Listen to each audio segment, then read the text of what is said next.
বিসমিল্লাহির রহমানির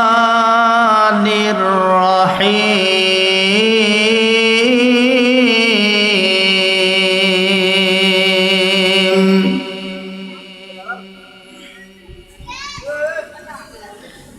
শারআ লাকুম মিনাদ-দীনি মা ওয়াসসা বিহি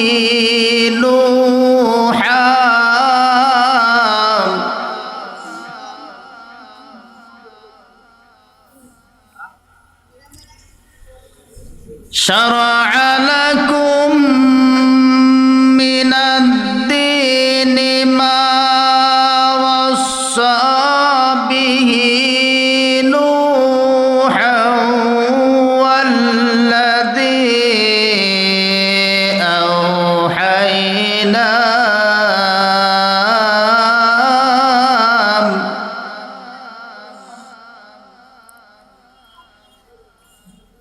والذي أوحينا إليك وما وصينا به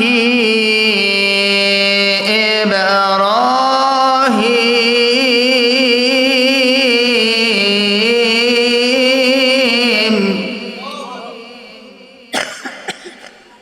وما وصينا به إبراهيم وموسى وعيسى أن أقيموا الدين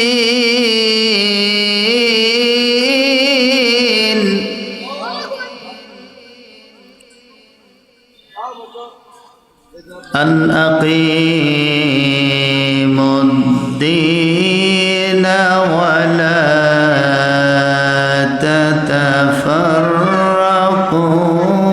تتفرقوا فيه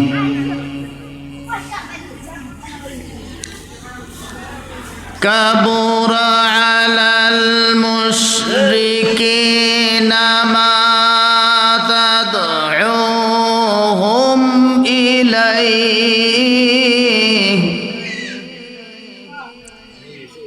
الله يجتبي إليه من يشاء ويهدي إليه من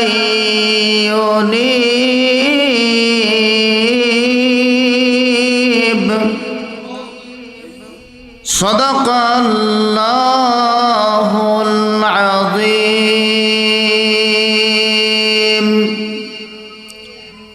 وقال تعالى لشأن رسوله إن الله وملائكته يصلون على النبي يا أيها الذين آمنوا صلوا عليه وسلموا تسليما اللهم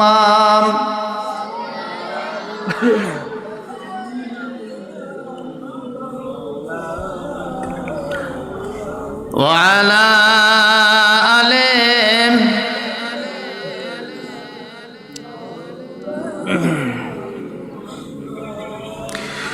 ওরে মুসলিম তুই আজও কেন বসে চারিদিকে আজ মা বোনদের কান্নার আওয়াজ আসে আবার বিশ্ব আজি ভরে গেছে দেখো মুসলমানের লাশে ঠিক কিনা বলেন আরো জোরে বলেন ঠিক কিনা ওরে মুসলিম তুই আজও কেন বসে চারিদিকে আজ মা বোনদের কান্নার আওয়াজ আসে আবার বিশ্ব আজি ভরে গেছে দেখো মুসলমানের লাশে ওরে মুসলিম তুই আজও কেন বসে, মুসলিম নাম ধারণ করিয়া ফায়দা চলে চলুটে, গড়েছ প্রাসাদ লাথি মারিয়া দেশ জনতার পেটে। ঠিক কিনা বলেন? মুসলিম নাম ধারণ করিয়া ফায়দা চলে চলুটে,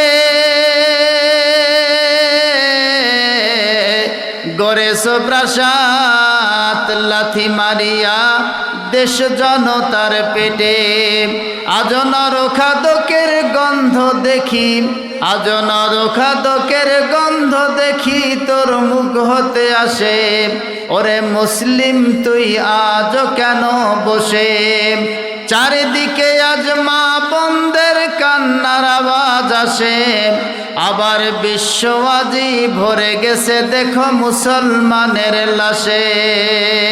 পড়ি লা ইলাহা,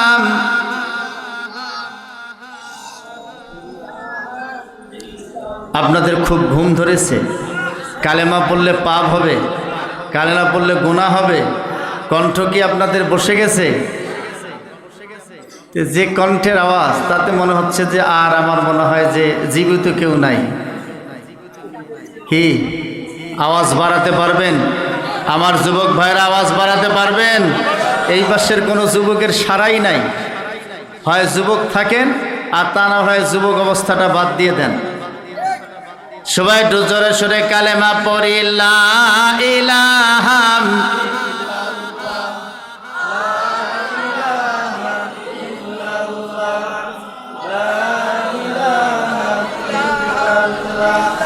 লা ইলাহা ইল্লাল্লাহু মুহাম্মাদুর রাসূলুল্লাহ সাল্লাল্লাহু আলাইহি ওয়াসাল্লাম। শুরুতেই মহান মাবুদের দরবারে শুকর গুজার করছি যে আল্লাহ জাল্লা শানুহু আজকে কোরআনের কিছু কথা বলা এবং শোনার আজকের এই সুযোগ তৈরি করে দিয়েছেন। সেই মহান মাবুদের দরবারে আমরা সবাই কণ্ঠকে উজাড় করে পুরো সচিত কণ্ঠে আল্লাহর শুকরিয়া জ্ঞাপন করি, পড়ি আলহামদুলিল্লাহ। আর একটু জোরে সোরে পড়ি আলহামদুলিল্লাহ। দরুদ সালাম রহমাতাল লিল আলামিন আশরাফুল আম্বিয়া সাইয়্যিদুল মুরসালিন জনাবে মুহাম্মদুর রাসূল শৈবুরি সাল্লাল্লাহু আলাইহি ওয়াসাল্লামের প্রতি। সম্মানিত ভাইরা, আমরা আলোচনা করব কোরআন থেকে। রাজি আছেন শুনতে? আরো জোরে বলেন, রাজি আছেন? কিসসা কাহিনী শুনবেন না তাফসীর শুনবেন, কোনটা? কিসসা কাহিনী যদি শুনতে চান, এমনও কিছু কিসসা আছে যেগুলি শুনলে সওয়াব তো দূরের কথা গুনাহ হবে। কি হবে? গুনাহ হবে। অতএব এইরকম কিসসা কাহিনী শোনা যাবে না। তাফসীর মাহফিল শুরুর আগেই পেছনে বেশ কিছু ভাই দাঁড়ায় আছেন, জায়গারও সংকুলান আছে। এজন্য আপনারা যে যে জায়গায় বসে আছেন ওই জায়গাটা কিয়ামতের ময়দানে আপনাদের জন্য সাক্ষী দেবে। বলেন সুবহানাল্লাহ। যদি একটু জায়গাটা চেঞ্জ করে বসতে পারেন, ওই জায়গাটাও কিয়ামতের ময়দানে আপনার জন্য সাক্ষী দেবে। এইভাবে এই শেষ সময়ে আমার সময়ও যদি একবার জায়গাটা চেঞ্জ করে বসতে পারেন, তাহলে সেই জায়গাটাও আপনাদের জন্য সাক্ষী হবে। বলেন সুবহানাল্লাহ। তাহলে সাক্ষী হবে কয়টা? আরো জোরে বলেন, কয়টা? বাংলাদেশের কোন আসামির পক্ষে 3 জন সাক্ষী সাক্ষ্য দিলে ওই আসামিটা যেভাবে খালাস হয়ে যায়, আপনার আমার পক্ষে কিয়ামতের ময়দানে 3টি জায়গাও যদি সাক্ষী হয়ে থাকে, আপনার আমার নাজাতের ওসিলা হয়ে যাবে। বলেন সুবহানাল্লাহ। এই জন্য সাক্ষী জোগাড়ের নিয়তে যে যেখানে আছেন আল্লাহর রাস্তে সামনের দিকে এগিয়ে আসবেন, ফাঁকা জায়গা পূরণ করবেন। বাংলাদেশের বর্তমান প্রেক্ষাপটটা এমন যে বর্তমানে তাফসীর মাহফিলের উপরেও 144 ধারা জারি আছে না নাই? আর একটু আসতে বলেন, আছে না নাই? তাফসীর মাহফিলগুলির উপরে বাধার সৃষ্টি হয়েছে। কোন সময় বক্তাকে গালিগালাজ করা হচ্ছে, মঞ্চ থেকে নামায় দেওয়া হচ্ছে, মাইক পর্যন্ত বক্তাদের কেড়ে নেওয়া হয়েছে। ঠিক কিনা বলেন? এই ইতিহাস আজ থেকে অন্তত 10 বছর আগে, 15 বছর আগে তাফসীর মাহফিলে বাধা দেয়, তাফসীর মাহফিলে বক্তাদের সঙ্গে খারাপ আচরণ করে, মাইককে কেড়ে নেয়, স্বাধীনভাবে কথা বলতে গিয়ে বাধার সৃষ্টি করে, এরকম কোনো ইতিহাস বাংলাদেশে ছিল না, ঠিক কিনা বলেন? ভাইরা আমার, এদেশে গান বাজনা হয়, কোনো অসুবিধা নাই। এদেশের গান বাজনা হলে প্রশাসন দিয়ে প্রোটেক্ট দিয়ে সেই গান বাজনা করানো হয়। এদেশে থিয়েটার করানো হয়, এদেশে যাত্রা গান করা হয়, এদেশে পালা গান করা হয়, এদেশের অসংখ্য অনুষ্ঠান করা হয়। এদেশের অন্যান্য ধর্মের রীতিগুলি পালন করার ক্ষেত্রে কোনো বাধার সৃষ্টি করা হয় না। অথচ কোরআনের কথা ওপেনলি, কোরআনের কথা স্বাধীনভাবে, কোরআনের হক কথা বলতে গিয়ে এই বাধার সৃষ্টি করা হয়, ঠিক কিনা বলেন? ভাইরা আমার, আমাদের প্রিয় মাতৃভূমি বাংলাদেশ, এদেশের 4 লক্ষ মসজিদের ফজরের আজানে গোটা দেশের মুসলমানদের ঘুম ভাঙে।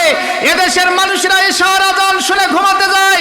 সেই দেশে কোরআনের বিরুদ্ধে কোনো ষড়যন্ত্র সহ্য করা হবে না, ঠিক কিনা বলেন? ভাইরা আমার, যারা এই কোরআনের বিরুদ্ধে ষড়যন্ত্র করবে, সেই ষড়যন্ত্রের মোকাবেলায় যারা কোরআনের মাহফিলে বাধা দেবে, সেই বাধার মোকাবেলায় যারা কোরআনের মাহফিলকে ডিস্টার্ব করবে, সেই ডিস্টার্বের মোকাবেলায় আমাদেরকে মধ্যমমিনের মতো দাঁড়িয়ে যেতে হবে। কারা কারা রাজি আছেন দুহাত তুলে আল্লাহকে দেখাবেন।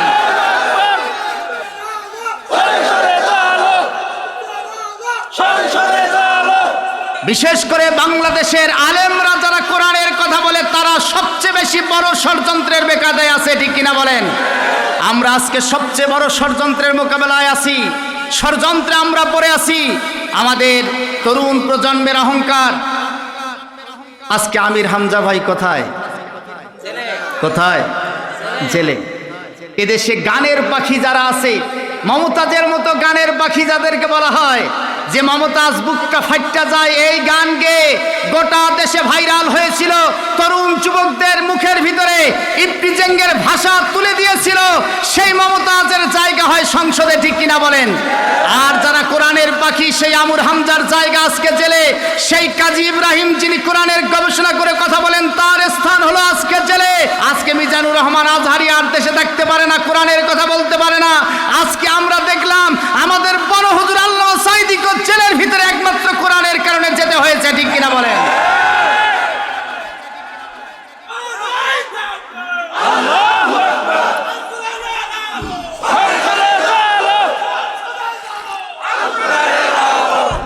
ভাইরা আমার, এই ষড়যন্ত্র কি চলতেই থাকবে না এটার শেষ আছে?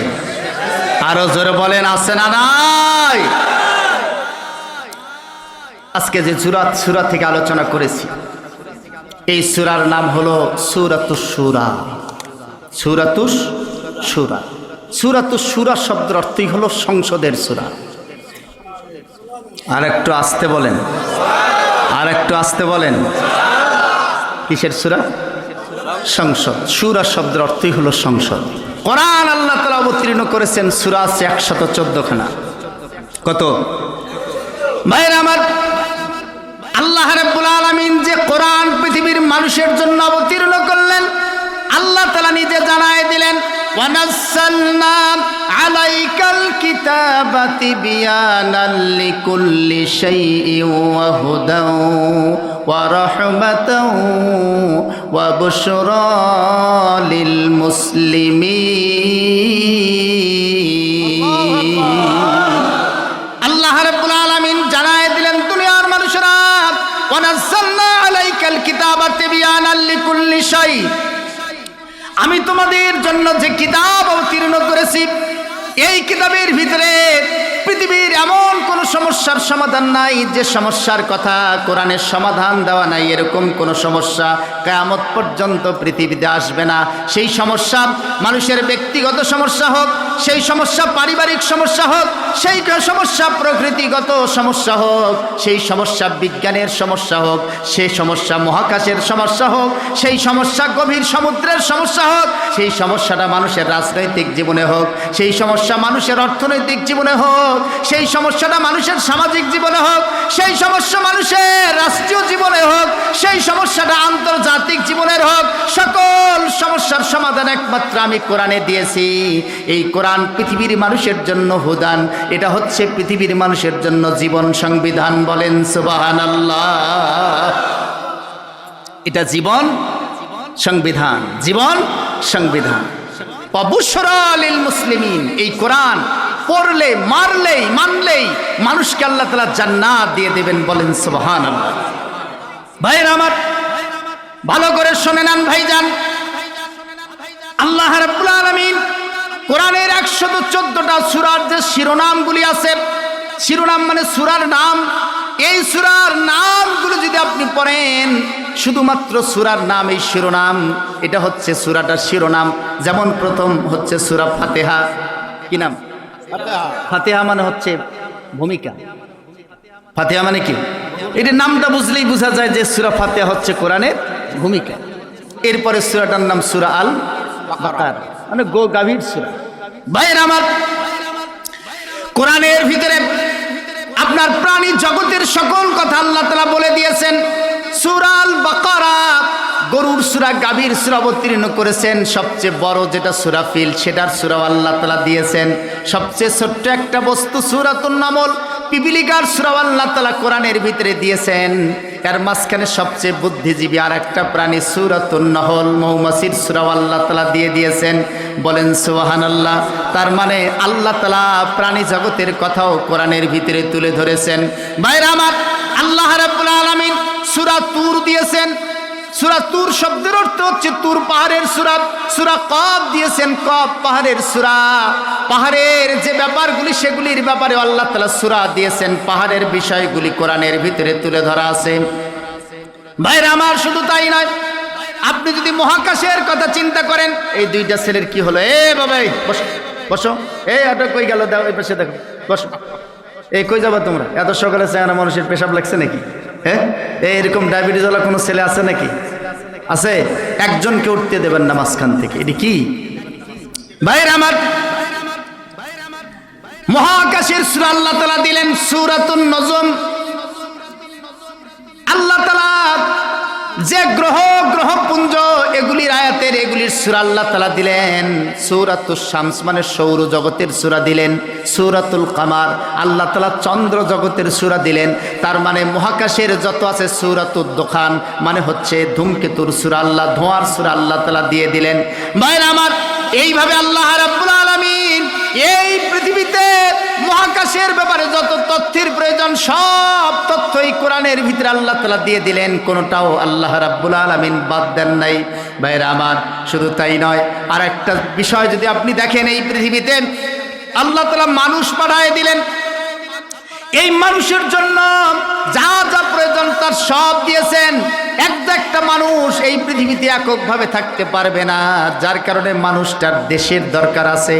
আল্লাহ রাব্বুল আলামিন এই জন্য সূরাতুল বালাদ মানে হচ্ছে দেশের নামে একখানা সূরা দিয়ে দিলেন। বলেন সুবহানাল্লাহ। মায়েরা আমার, এই দেশটা এটা হবে আধুনিক রাষ্ট্র, বিভিন্ন দেশ হবে, যার কারণে আল্লাহ তাআলা আরেকখানা সূরা দিলেন, যে সূরাটার নাম হলো রাষ্ট্রের সূরা। যে সূরাটাকে বাংলায় বলা হয় রাষ্ট্রের সূরা, আরবিতে বলা হয় সূরাতুল মুলক। সূরাতুল মুলক আছে না নাই? আর যারা বলেন আছে না নাই? ভাইরা আমার, রাষ্ট্রের সূরা আল্লাহ তাআলা দিলেন। রাষ্ট্রটা থাকতে গেলে, রাষ্ট্রটা চলতে গেলে এমনি এমনি রাষ্ট্র চলে না। রাষ্ট্রের ভিতরে যা যা প্রয়োজন তার সব কিছু আল্লাহ তাআলা কোরআনে দিয়ে দিলেন। বলেন সুবহানাল্লাহ। ভাইরা আমার, রাষ্ট্রের ভিতরে সৈন্যের দরকার, সৈন্যের নামে একখানা সূরা দিয়ে দিলেন। রাষ্ট্রের ভিতরে জনসমষ্টির দরকার, তার নামে সূরা দিয়ে দিলেন আল্লাহ তাআলা। ভাইরা আমার, এই রাষ্ট্রের ভিতরে একটা রাষ্ট্র যখন চলবে, এই রাষ্ট্রের ভিতরে যা যা প্রয়োজন সেটা সব আল্লাহ তাআলা দিলেন। রাষ্ট্রের ভিতরে দুইটা দল থাকবে, একটা সরকারি দল থাকবে, একটা বিরোধী দল থাকবে। এই সরকারি দল বিরোধী দল বসবে একটা সংসদের ভিতরে, যার কারণে আল্লাহ রাব্বুল আলামিন সংসদের নামে একখান সূরা দিলেন, যে সূরাটার নাম হলো সূরাতুশ শুরা। সূরাতুশ শুরা মানে কিসের সূরা? সংসদের সূরা। এই সংসদ আমাদের দেশে বলা হয় সংসদ, কোন দেশে বলা হয় এটাকে বিধানসভা, কোথাও কোথাও বলা হয় এটা জাতিসংঘ। এক এক দেশের এক একটা নাম দেওয়া হয়েছে। এই সবগুলির আরবি হলো সূরাতুশ শুরা, তার মানে হলো সংসদের সূরা। ভাইরা আমার, সংসদ পরিচালনা করতে কয়টা দলের দরকার? আরো জোরে বলেন, কয়টা? একটা হলো সরকারি দল আর একটা হলো বিরোধী দল, ঠিক কিনা বলেন? ভাইরা আমার, সরকারি দলেরা গদিতে থাকে, তারা চেয়ারের মালিক হয়ে যায়, সিংহাসনে তারা বসে, তাদেরকে সরকারি দল বলা হয়। আল্লাহ তাআলা এই সরকারি দলের কাম কি, তারা কি করবে, সরকারি দলের দায়িত্ব কি, এই জন্য একখানা আয়াত অবতীর্ণ করেছেন, যে আয়াতটার নাম হলো আয়াতুল কুরসি, মানে সিংহাসনের আয়াত। কিসের আয়াত? আর যারা বলেন সিংহাসনের আয়াত, আয়াতুল কুরসি। আমরা তো আয়াতুল কুরসি পড়ে জিন ধরে অথবা ভূত যেন না ধরে শরীরটাকে বন করার জন্য আয়াতুল কুরসি পরে ফু দেই বুকে। আয়াতুল কুরসি পরে বুকে ফু দেওয়ার জন্য আয়াতুল কুরসি আসে নাই। এটা কখন আর কেন আসছে? আয়াতুল কুরসি আপনার শুধুমাত্র পড়বেন, শরীরটা বন্ধ করবেন, জিন যেন আপনাকে আসর করতে না পারে, ভূত প্রেত যেন আসর করতে না পারে, এজন্য আপনি আয়াতুল কুরসি পরে ফু দেবেন। এজন্য আল্লাহ তাআলা আয়াতুল কুরসি দেয় নাই, বরং আয়াতুল কুরসি আল্লাহ তাআলা দিয়েছে কোন শয়তান যেন সংসদে ঘাঁটি বাঁধতে না পারে, এজন্য দিয়েছে, ঠিক কিনা বলেন? সেটার দিকে খেয়াল নাই, খেয়াল হচ্ছে আপনার বুকের দিকে, ঠিক কিনা? আরো জোরে বলেন ঠিক কিনা? ভাইরা আমার, আল্লাহ রাব্বুল আলামিন এই পৃথিবীতে নবীও দিয়েছেন দুই ধরনের নবী। একটা নবীকে আল্লাহ তাআলা সরাসরি এই পৃথিবীতে সরকারি দলের নবী দিয়েছেন। কি দলের নবী? সরকারি দলের নবী আছে। ভাইরা আমার, যেহেতু সংসদ আছে, দুইটি দল আছে, এই জন্য দুইটি দল নবীদের সময়ও ছিল। আল্লাহ রাব্বুল আলামিন সরকারি দলের নবী হিসাবে এই পৃথিবীতে একজন নবীকে পাঠিয়ে দিলেন, তার নাম হযরত সুলাইমান। কি নাম? আরো জোরে বলেন কি নাম? হযরত সুলাইমান আলাইহিস সালাতু ওয়াস সালামকে আল্লাহ তাআলা পাঠিয়ে দিলেন। হযরত সুলাইমান এই পৃথিবীতে ছিল সরকারি দলের নবী। কি দলের? আর একটু জোরে বলেন। সরকারি দলের নবী ছিলেন ভাইজান। হযরত সুলাইমানকে আল্লাহ তাআলা 4টা পাওয়ার দিয়েছেন। কিয়ামত পর্যন্ত কোন সরকারকে আল্লাহ তাআলা এত বড় পাওয়ার দেবেন না। কয়টা পাওয়ার?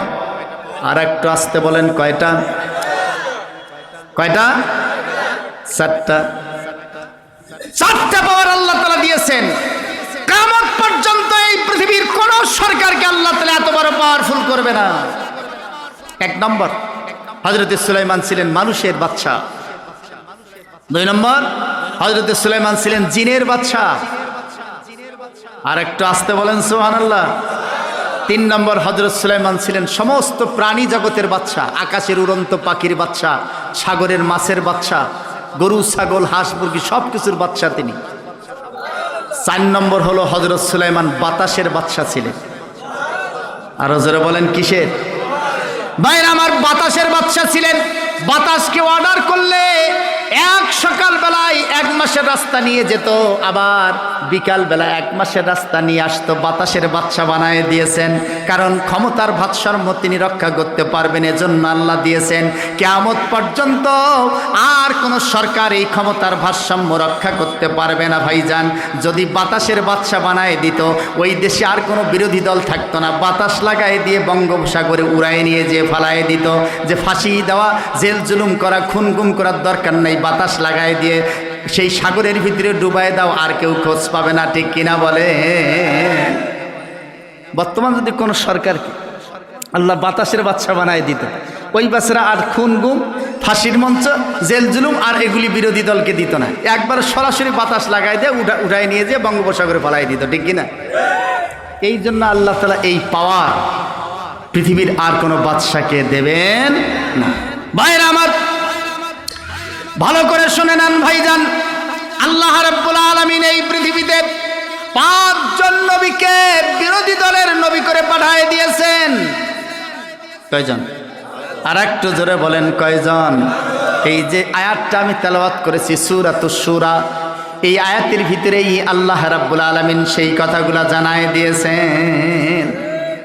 আল্লাহ রাব্বুল আলামিন জানায় দিলেন, শারা'a লাকুম মিনাদ-দীনি মা ওয়াসসা বিহি নূহান ওয়াল্লাযী আওহাইনা ইলাইকা ওয়া মা ওয়াসাইনা বিহি ইব্রাহিমা ওয়া মূসা আন আকিমুদ-দীনা ওয়া লা তাতাফাররাকু ফীহি। বলেন আল্লাহু আকবার। আল্লাহ রাব্বুল আলামিন জানায় দিলেন, আমি এই পৃথিবীতে 5 জন নবীকে উলুল আজম নবী বলা হয়, যাদেরকে উলুল আজম বলা হয়। তাফসীরে দেখবেন ভাইজান, এই নবীদেরকে আল্লাহ তাআলা উলুল আজম বলেছেন, সব নবীদের শ্রেষ্ঠ নবীরা। এরকম 5 জন নবীকে আল্লাহ তাআলা এই পৃথিবীতে বিরোধী দলের নবী করে পাঠিয়ে দিয়েছেন। তারা আল্লাহর দ্বীন কায়েমের মাধ্যমে সরকারি দলের নবী হয়ে গেছেন। বলেন সুবহানাল্লাহ। ভাইরা আমার, সেই নবীদের প্রথম আল্লাহ তাআলা বললেন, শারা লাকুম মিনাদ দীনি মা ওয়াসা বিহি নূহা। 1 নম্বর হলো হযরত নূহ আলাইহিস সালাতু ওয়াস সালাম। তিনি সেই সময়ে বিরোধী দলের নবী ছিলেন, সরকারি দলের দায়িত্ব পালন করতেছিল। সেই সময়ে মুশরিকেরা, কারা? মুশরিকরা ছিল সরকারি দলে, হযরত নূহ আলাইহিস সালাতু ওয়াস সালাম ছিলেন বিরোধী দলে। 950 বছর পর্যন্ত একটানা চেষ্টা করেছেন, লাইলা ওয়া নাহারা, দিন এবং রাত্রি প্রচেষ্টা চালায়ে আল্লাহর দিন বিজয় করেছেন। বলেন সুবহানাল্লাহ। ভাইরা আমার, আল্লাহ তাআলা নিজেই জানায় দিলেন, আল্লাযী আওহাইনা ইলাইকা, হে রাসূল আপনি নিজেও তো বিরোধী দলের নবী ছিলেন, সরকারি দলের দায়িত্ব পালন করতেছিল সেই সময় আবু জেহেল। কি নাম? আর একটু জোরে বলেন। এই আবু জেহেল তো সেই লোক যে তার জীবনে যতবার হজ করেছে, বাংলাদেশের কোনো মুসলমান তার জীবনে অতবার হজ করে নাই। ভাইরা আমার, বলছিলাম মনে আছে কি বলেন তো? আবু জেহেল তার জীবনে এতবার হজ করছে, যতবার হজ বাংলাদেশের কোনো লোক। আলহাস আবু জেহেল কোনোদিন কইছে কেউ? আর যারা বলেন কইছে। আর আমাদের যদি একবার হজ করে 4 কোটি টাকা ঘুষ খাইছে, তার 4 লাখ টাকা আল্লাহ দিয়ে ওই হজ্জত গেছে, 80 কছে যে আমি নিষ্পাপ হয়ে গেছি। এরকম হাজি আছে না নাই? সারা জীবন চাকরি করিয়া, দুর্নীতি করিয়া, ঘুষের টাকা খেয়া, দুর্নীতি করে, ঘুষের টাকা করে, জনগণের টাকা আত্মসাৎ করে হজ্জে যায়, এরকম নেতা আছে না নাই? হজ করে এসে একবার যদি আলহাজ না করেন, তোর মনটা বড় বেজার। খাইছে কিন্তু 4 কোটি টাকা, আর হজ করতে আল্লাহ ঘুষ দিছে কয় লাখ? 4 লাখ। 4 লাখ টাকা দিয়ে হজ করে আসি, নিজেকে মনে করেছে যে বড় নিষ্পাপ, একেবারে টুপি জুব্বায় আর হাজিয়ানি গামছার ঠেলায় আর বাঁচে না। কি আছে না নাই? আর আবু জেহেল কয়বার হজ করছে? তার জীবনের কোনো হিসাব নেই, মৃত্যু পর্যন্ত হজ করেছে সে। কিন্তু কেউ আলহাস আবু জেহেল কইছে নাকি? ভাইয়ের আমার, এই আবু জেহেল ছিল সরকারি দলে, আল্লাহর নবী ছিল বিরোধী দলে। মনে আছে ভাইজান? কয়জন নবী? 5 জন নবী বিরোধী দলে ছিল। তার 2 নম্বরে হচ্ছে আল্লাহর নবী বিরোধী দলের দায়িত্ব পালন করেছে। এই আবু জেহেল নির্যাতন নিষ্পেষণ চালাইছিল আল্লাহর নবীকে, কিন্তু আল্লাহর নবীকে পরাজিত করতে পারে নাই। আল্লাহর নবী বিজয় লাভ করেছে। ঠিক কিনা বলেন? ভাইরা আমার, আবু জেহেল যত বেশি আল্লাহর নবীকে নির্যাতন নিষ্পেষণ করেছে, জেল খেটেছেন, জেল খাটাইছেন, আল্লাহর নবীর নাগরিকত্ব বাতিল করতে চেয়েছে, আল্লাহর নবীকে ফাঁসির মঞ্চে ঝুলাতে চেয়েছে, হত্যা করতে চেয়েছে, আল্লাহর নবীকে তাড়ায় দেওয়ার জন্য ষড়যন্ত্র করেছে। কিন্তু এই জুলুমের পরেই আল্লাহ তাআলা রাসূলকে বিজয় দান করেছেন। ঠিক কিনা বলেন? আল্লাহ তাআলা জানাই দিলেন, ওমান কুতিলা মাজলুমান ফাকাদ জাআলনা লিওয়ালিহি সুলতানা। বলেন আল্লাহু আকবার। আল্লাহ তাআলা বললেন, এই পৃথিবীতে যারাই মাজলুম হবে, যাদের রক্ত ঝরবে, যাদেরকে জেলখানার ভিতরে নেওয়া হবে, যাদের উপরে নির্যাতন নিষ্পেষণের স্টিমরোলার চলতে থাকবে, আল্লাহ তাআলা সেই দলের উত্তরসূরিদেরকে এক সময়ে এই পৃথিবীর ক্ষমতার মসনদে আল্লাহ তাআলা দিয়ে দেবেন। বলেন সুবহানাল্লাহ। ওমান কুতিলা মাজলুমান, আল্লাহ তাআলা বলছেন যারা এই পৃথিবীতে মাজলুম হবে, ফাকাদ জাআলনা লিওয়ালিহি, তার দলের যারা অভিভাবক থাকবে, পরবর্তী নেতা কর্মী থাকবে, সুলতানা, আল্লাহ তাআলা তাদেরকে রাষ্ট্রীয় ক্ষমতা দিয়ে দেবেন। বলেন সুবহানাল্লাহ। আল্লাহর নবী সেই সময় সবচেয়ে বড় মাজলুম ছিল, জালেম ছিল আবু জেহেল। ঠিক কিনা বলেন? আবু জেহেল বিজয় হয়েছে না আল্লাহ রাসূল বিজয় হয়েছে? আরো জোরে বলেন, কার বিজয় হয়েছে? আল্লাহ রাসূলের উপরে নির্যাতন নিষ্পেষণ করার কারণে সেদিন এই মাজলুম আল্লাহর নবীকে আল্লাহ তাআলা গায়বী মদদ দিয়ে বিজয় দান করেছিল। আল্লাহ রাসূলের উত্তরসূরি কিয়ামত পর্যন্ত যাদেরকে আজকেও জেলে পোড়ানো হচ্ছে, জুলুম করা হচ্ছে, নির্যাতন করা হচ্ছে, যাদের উপরে অত্যাচার করা হচ্ছে, ফাঁসির মঞ্চে ঝুলানো হচ্ছে, রক্ত প্রবাহিত করা হচ্ছে, আল্লাহ তাআলা আগামী দিনে তাদেরকে এই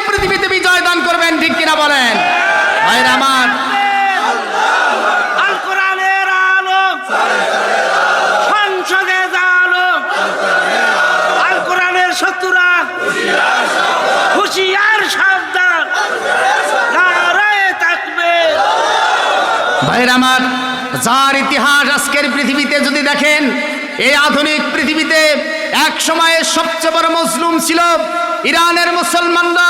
ইমাম খোমেনির নেতৃত্বে 15 বছর যাবত নির্যাতিত নিষ্পেষিত হয়েছে। নেতারা সবাই হয়েছিল নির্বাসিত।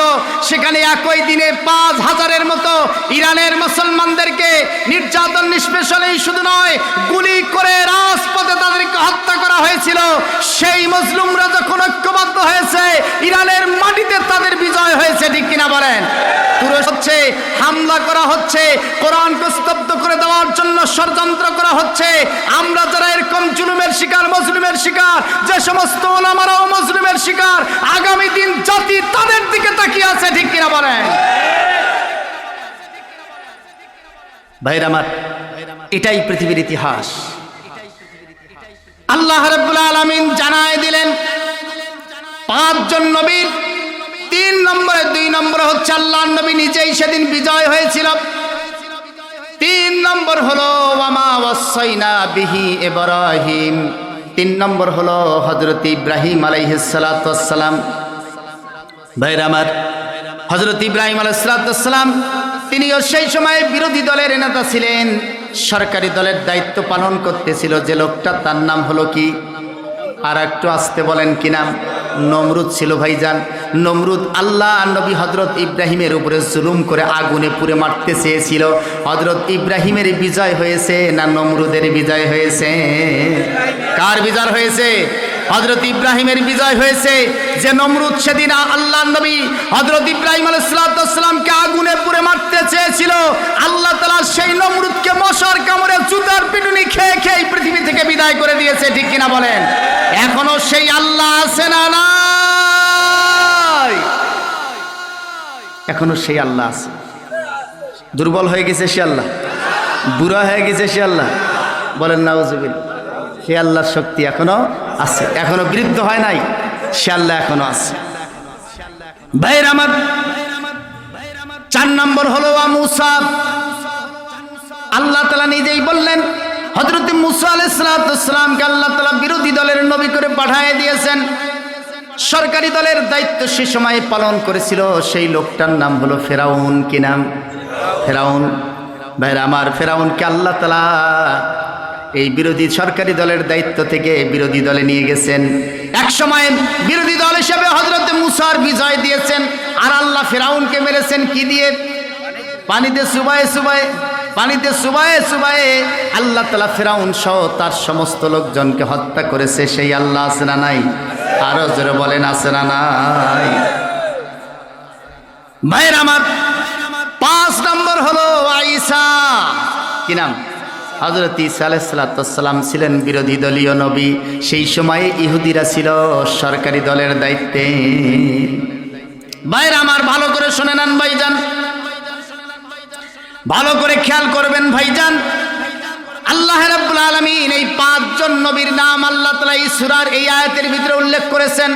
সূরাতুশ শূরার 13 নম্বর আয়াত। কয় নম্বর? সূরাতুশ শূরার 13 নম্বর আয়াতের ভিতরে আল্লাহ তাআলা এই 5 জন নবীকে বিরোধী দলে পাঠিয়ে দিয়ে নবীদেরকে আল্লাহ তাআলা দায়িত্ব দিলেন, আন আকিমুস সালাহ আন আকিমুদ্দিন, তোমরা আল্লাহর দ্বীনকে কায়েম করো। বলেন সুবহানাল্লাহ। ইবাদতের জন্য প্রস্রাবখানা দেবেন, সেটাও ইবাদতে গণ্য হয়ে যাবে। ইবাদতের জন্য উযুখানা দেবেন, সেটাও ইবাদতের জন্য গণ্য হয়ে যাবে। তার মানেটা হলো ইবাদতের জন্য যা যা দরকার সেটা দিলেও আপনার ইবাদত হবে, সেটাও আপনার সওয়াব হবে। যদি আকিমুস সালাত, নামাজ কায়েমের জন্য এগুলি করলে সওয়াব হয়। আকিমুদ্দিন, দিন কায়েম করবেন, এই দিন কায়েমের জন্য যদি আপনি মিছিল করেন সেটাও সওয়াব হবে। দিন কায়েমের জন্য বৈঠক করেন সেটাও আপনার সওয়াব হবে। দিন কায়েমের জন্য যদি আপনি বিক্ষোভ করেন সেটাও আপনি সওয়াব পাবেন। দিন কায়েমের জন্য আপনি ভোট দেবেন সেটাও আপনি সওয়াব পাবেন। দিন কায়েমের জন্য যদি আপনি দাওয়াতি কাজ করেন সেটাও সওয়াব পাবেন। দিন কায়েমের জন্য যদি হাঁটেন সেটাও সওয়াব পাবেন। দিন কায়েমের জন্য যদি দান করেন সেটাও সওয়াব পাবেন। দিন কায়েমের জন্য নেতার আনুগত্য করবেন সেটাও সওয়াব পাবেন। দিন কায়েমের জন্য কোথাও বসে থাকবেন সেটাও সওয়াব পাবেন। দিন কায়েমের জন্য যত কাজ আছে সেগুলোও ইবাদতের ভিতরে আপনার গণ্য হয়ে যাবে। বলেন সুবহানাল্লাহ। রাজি আছেন এগুলি করতে? অনেকে আছে যে ভাইজান আমরা সাদা সিধা মানুষ, এগুলা কি? এগুলা তো আমরা রাজনীতি নেই, ইবাদত এক জিনিস, রাজনীতি এক জিনিস, ভোট ভাটালি আর এক জিনিস। ভোটটাকে ইবাদত মনে করে না। যতদিন পর্যন্ত মুসলমান ভোটটাকে ইবাদত মনে করবে না, ততদিন পর্যন্ত সঠিক জায়গায় মুসলমান ভোট দিতে পারবে না। ঠিক কিনা বলেন? ইবাদত রাজনীতি? কে বলল আপনি? ইবাদত হচ্ছে ভোট। এই ভোট, এটাও হচ্ছে রাজনীতি, এটাও ইবাদত। ভোটও ইবাদত, মিছিল ইবাদত, মিটিং ইবাদত, সব ইবাদতের ভিতরে গণ্য। আপনি এগুলাকে রাজনীতি কাজ পার করে দেবেন। এই কথা বলতে গিয়েই তো সমস্যাটার সৃষ্টি হয়েছে। ঠিক কিনা বলেন? ভাইরা আমার, এই সব কিছুর জন্য মুসলিম যুবকদেরকে প্রস্তুত থাকতে হবে। রাজি আছেন? আর একটু জোরে বলেন, রাজি আছেন? মুসলিম পেছনের যুবক ভাইদের কণ্ঠকে উঁচু করতে হবে। ভাইজান, বাংলাদেশে ইসলাম প্রতিষ্ঠিত হয়েছে। এই ভারতীয় উপমহাদেশের ইতিহাস, বাংলাদেশে সেই সময়ে ইখতিয়ার উদ্দিন মোহাম্মদ বিন বখতিয়ার খলজি এসেছিল। সেই সময়ে রাজা রাম লক্ষণ সেন বাংলাদেশের মুসলমানদেরকে চাকরি নিতে দেয় নাই, ভালো চাকরি নিতে দেয় নাই। মুসলমানদেরকে সেই সময়ে ভালো গরু জব করে খেতে দেয় নাই, কোরবানি পর্যন্ত দিতে দেয় নাই। মুসলমানদেরকে লেখাপড়ার সুযোগ দেওয়া হয় নাই। মুসলমানদের বিরুদ্ধে চরম ষড়যন্ত্র করেছিল।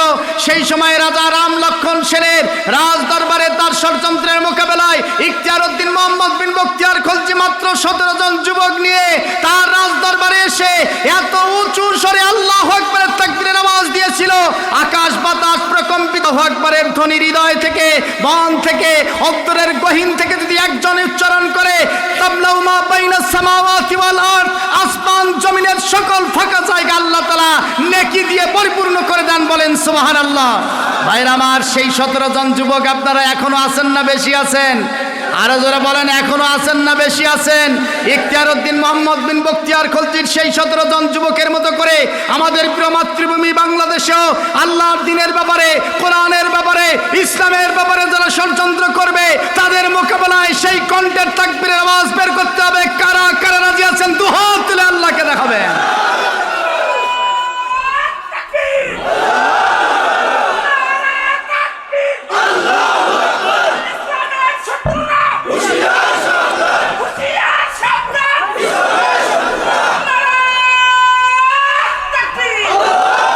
গভীর একটা আলোচনা, দুইটি ধারা। একটা হচ্ছে ইকামতে দিন, আর একটা হলো খেদমতে দিন। কি দিন? আর একটু জোরে বলেন, খেদমতে দিন। ভাইরা আমার, আমাদের কিছু মানুষ আছে, তারা বলছেন যে হুজুর আমরা তো দিনের খেদমত করছি। ইকামতে দিনের জন্য নবীরা এসেছেন, 5 জন নবীকে আল্লাহ তাআলা দায়িত্ব দিয়েছেন, আকিমুদ্দিন আন আকিমুদ্দিন, তোমরা আল্লাহর দিন কায়েম করে ফেলো, আল্লাহর দিন রাষ্ট্রীয় ক্ষমতায় নিয়ে যাও। এতদিন যাবত বিরোধী দলে ছিলে, এবারে তোমরা আল্লাহর দিন কায়েম করে সরকারি দলে চলে যাও। বলেন সুবহানাল্লাহ। ভাইরা আমার, আল্লাহ তাআলা তার নবীদেরকে আকিমুদ্দিন, আল্লাহর দিন কায়েমের কথা বলছেন।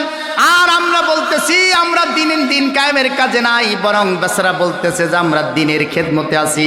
ভাইজান, খেদমত আর ইকামত এই দুইটির ভিতরে পার্থক্য আছে। খেদমত হলো সেবা করা, শুশ্রূষা করা। আপনার পিতামাতা অসুস্থ হয়েছে, আপনি সেই পিতামাতাকে খেদমত দিয়ে আপনি ভালো করবেন, পিতামাতার খেদমত দেবেন। ভাইরা আমার, একটা বাড়ি ভেঙে গেছে, সেই বাড়িটা মেহনত দিয়ে, খেদমত দিয়ে বাড়িটা আপনি ঠিক করবেন।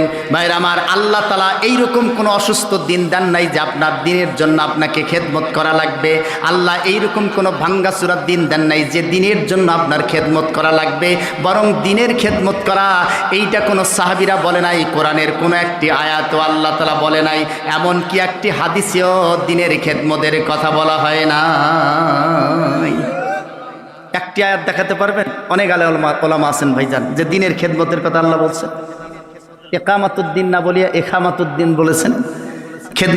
খেদমত থেকে ইখামাত, ইকামাত না বলিয়া ইখামাত বলছেন। আছে নাকি এরকম? ভাইজান আছে? আসলে নাই। আপনি কেন দিনের খেদমত দিতে চান? দিন তো এসেছে আপনার খেদমত করার জন্য। আপনার এই দুঃসাহস কেন হলো যে দিনের খেদমত আপনি দেবেন? আল্লাহ কি ভাঙ্গাচোরা দিন দিছে নাকি? অসুস্থ দিন দিছে, তা আপনার কিসের খেদমত? আপনার খেদমতের দরকার পিতামাতার ওখানে যান, আপনার খেদমতের দরকার জনগণের ওখানে যান, অসুস্থ মানুষের ওখানে যান, ভাঙ্গা কুচরা জিনিস ভালো করার জন্য সেইখানে যান। দিনের খেদমত করার জন্য আপনাকে যাওয়া লাগবে না, দিনই এসেছে আপনার খেদমত করার জন্য। আপনি দিনের খেদমত না নিয়া এখন উল্টো আপনি দিনের খেদমত করতে চান, এটা টোটালটাই একটা উল্টো জিনিস, ঠিক কিনা বলেন? এই উল্টো কামটা করার জন্য আল্লাহ আসেনি। ভাইরা আমার, আল্লাহ রাব্বুল আলামিন বলছেন আল-ইয়াউমা আকমালতু লাকুম দীনাকুম ওয়া আতমামতু আলাইকুম নি'মাতি ওয়া রাদিতু লাকুমুল ইসলাম দীনা। করলে শহীদ বাঁচলে গাজী, আমরা সেই সে জাতি, মদিনা মোদের দিনের ভূমি, আল্লাহ মোদের সাথী, রাসূল মোদের পথ প্রদর্শক, কোরআন মোদের আইন, হাদিস মোদের আদর্শ, আর ইসলাম মোদের দিন। ঠিক কিনা বলেন? আরো জোরে বলেন, ঠিক কিনা? বদর উহুদ খন্দক জয়ী মোরা বীরের জাত, বাতিলের সাথে করি নাই আপোষ, করেছি পদাঘাত। ঠিক কিনা বলেন? ভাইরা আমার, আমি যে কথাটা বলতেছিলাম, আমরা আজকে যে কাজটা করতেছি দিনের খেদমত দেওয়ার জন্য আমরা লেগে গেছি, দিনের খেদমতের কথা আমরা তারা বলতেছি, অথচ আল্লাহ বলছেন আকিমুদ্দিন, মানে দিন কায়েম করো। নামাজ কায়েম করা যেমন ফরজ, দিন কায়েম করাও ফরজ। ঠিক কিনা বলে? নামাজ কায়েম করা যেমন ফরজ, দিন কায়েম করা ওইরকম ফরজ। আমাদের প্রিয় মাতৃভূমি বাংলাদেশে দিন কায়েম আছে না নাই? দিন কায়েম আছে না নাই? আরো জোরে বলেন, আছে না নাই? তাহলে এই দিন কায়েমের কাজটা আপনার আমার উপরে ফরজ না নফল? আরো জোরে বলেন, ফরজ না নফল? খালি ফরজ ভাইজান, সব ফরজের মাথা ফরজ, সব ফরজের। আপনার এটা যদি হাত না থাকে আপনি বাঁচবেন না, পাও যদি না থেকে বাঁচবেন না, কিন্তু মাথায় যদি না থেকে বাঁচবেন নাকি? তা হাতও একটা অঙ্গ, পা একটা অঙ্গ, মাথাও একটা অঙ্গ। আপনার নামাজ রোজা হজ জাকাত এগুলি হাত পায়ের মতো, দিন কায়েমের কাজটা মাথার মতো। আর একটু জোরে বলেন সুবহানাল্লাহ, আর একটু জোরে বলেন সুবহানাল্লাহ। বলবেন যে হুজুর তার দলিলটা কি? এখন তো বর্তমান দলিল ছাড়া কথা বলা মুশকিল নাকি? কেন? আল্লাহ রাব্বুল আলামিন জানায় দিলেন, ভালো করে শুনে নেন ভাইজান, দলিলটা শুনে নেন। আল্লাহ তাআলা বলছেন ওয়া মাইয়াবতাগি গায়রাল ইসলামি দীনান ফালাই ইউকবালা মিনহু ওয়া হুয়া ফিল আখিরাতি মিনাল খাসিরিন। আল্লাহ রাব্বুল আলামিন জানায় দিলেন ওয়া মাইয়াবতাগি গায়রাল ইসলামি দীনান, ওই দিনের কথা বলা হয়েছে, দিন কায়েম। আল্লাহ তাআলা বললেন আল্লাহর দিন ছাড়া, আল্লাহর আইন ছাড়া অন্য কোনো আইন যদি কেউ মানতে চায়, অন্য কোনো আইন যদি কেউ মানে, ফালাই ইউকবালা মিনহু, আল্লাহ তাআলা তার নামাজ কবুল করবে না, তার রোজা কবুল করবে না, আল্লাহ তার হজ কবুল করবে না, যাকাত কবুল করবে না, তার দান কবুল করবে না, তার সাদকা কবুল হবে না, তার জিকির আজকার আল্লাহ তাআলা কবুল হবে না। আল্লাহ তাআলা এগুলি কবুল করবে না। বলবেন যে কিছু লোক আমাদের দেশে নিয়েই সন্ধি আছে না? আল্লাহ রাব্বুল আলামিন জানায় দিলেন, দুনিয়ার মানুষেরা আপনারা কি দেখে এসেছেন যে আল্লাহর দ্বীনের কাজ, আল্লাহর দ্বীনের কাজ না করলে আমাদেরটা কবুল হয় না? এটা কি হুজুর নাকি দেখে আসছে নাকি? এজন্য আল্লাহ তাআলা এই আয়াতের শেষে বলছেন ওয়া হুয়া ফিল আখিরাতি মিনাল খাসিরিন। বলেন আল্লাহু আকবার। আল্লাহ তাআলা বলছেন তোমরা যদি কেউ মনে করো, জোর করে যদি বলো যে আমাদেরটাও কবুল হয়, হুজুর যতই কোক তারপর আমাদেরটা কবুল হয়, হুজুর আল্লাহর ওখানে যা দেখে আসছে নাকি, এইরকম ধারণাও যদি তোমাদের মাঝে কেউ করে, ওয়া হুয়া ফিল আখিরাতি মিনাল খাসিরিন, আল্লাহ বলছেন তাকে জানায় দাও সে আখিরাতে ক্ষতিগ্রস্ত হবে, জাহান্নামী হয়ে যাবে। বলেন নাউজুবিল্লাহ। আর একটু জোরে বলেন নাউজুবিল্লাহ। ভাইরা আমার, জোরে সোরে একটা তাকবীর দেবেন, পারবেন না? শয়তান যেন আশেপাশে না থাকে। লিল্লাহে তাকবীর, লিল্লাহে তাকবীর। তাকবীর। আল কোরআনের আলো। ভাইজান, এই ঘরে ঘরে যতই কোরআন জ্বলান কাম হবে। বাংলাদেশের এমন কোন ঘর নাই যে ঘরের ভিতরে কোরআন নাই। কোরআন তারা আলমিরার ভিতরে রেখেছে। কোরআন পড়ে শুধুমাত্র রুহের মাগফিরাতের জন্য কোরআন পড়ে, মরা মানুষের জন্য কোরআন পড়ে, কোরআন পড়ে শুধুমাত্র দাওয়াত খাওয়ার জন্য, কোরআন পড়ে শুধুমাত্র সওয়াব ইনকামের জন্য। আল্লাহ তাআলা এগুলি কামের জন্য কোরআন দেয় নাই। কোরআন দিয়েছে, তারা মনে করে যে কোরআন আল্লাহ দিয়েছে শুধু ঝাড়ফুঁক করার জন্য, কোরআন আল্লাহ দিয়েছে তাবিজ করার জন্য।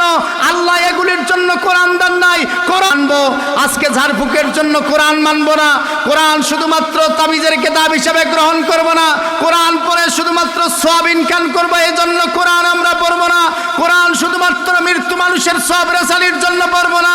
এই কোরআনকে আমাদের জীবনের জন্য, আমাদের প্রিয় মাতৃভূমি বাংলাদেশের সংবিধান করার জন্য আমরা কোরআনকে মানব। কারা কারা রাজি আছেন দু হাত তুলে আল্লাহকে দেখাবেন। আল কোরআনের আলো, সংসদে জালো, আল কোরআনের শত্রুরা হুঁশিয়ার সাবধান। নারায়ে তাকবীর। আল্লাহ রাব্বুল আলামিন জানায় দিলেন দ্বীনের খেদমত করা আর ইকামতে দ্বীনের কাজ করা এক জিনিস না। ঠিক কিনা বলেন? আমরা কিছু ভাই এখন আছি, আল্লাহ তাআলা বলছেন দ্বীন কায়েমের কাজটা তোমাদের জন্য ফরজ। আমাদেরকে আল্লাহ তাআলা দ্বীন কায়েমের কাজটা ফরজ করছে না নফল?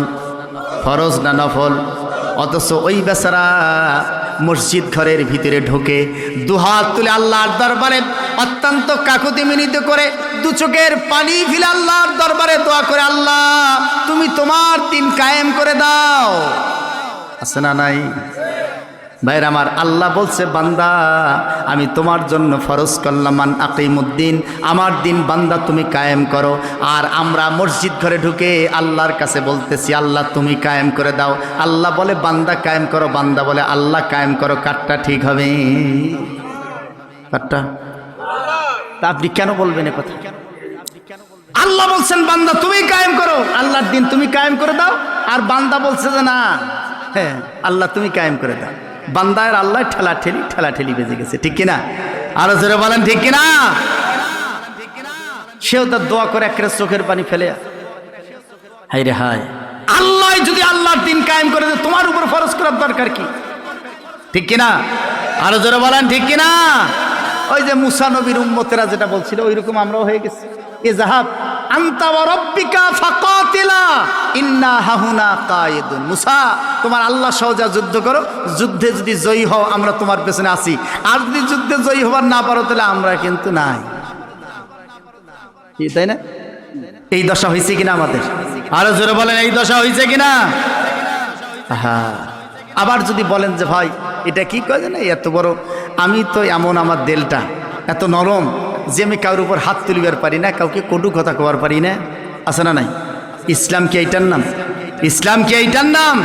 ফায়াকতুলুনা ওয়া ইউকতালুন। তোমাকে মারতে হবে, মরতেও হবে, হাতও তুলতে হবে আবার মরতেও হবে, ডাং দিতে হবে, ডাং খাইতে হবে, মার দিতে হবে, মার খাইতে হবে। ঠিক কিনা বলেন?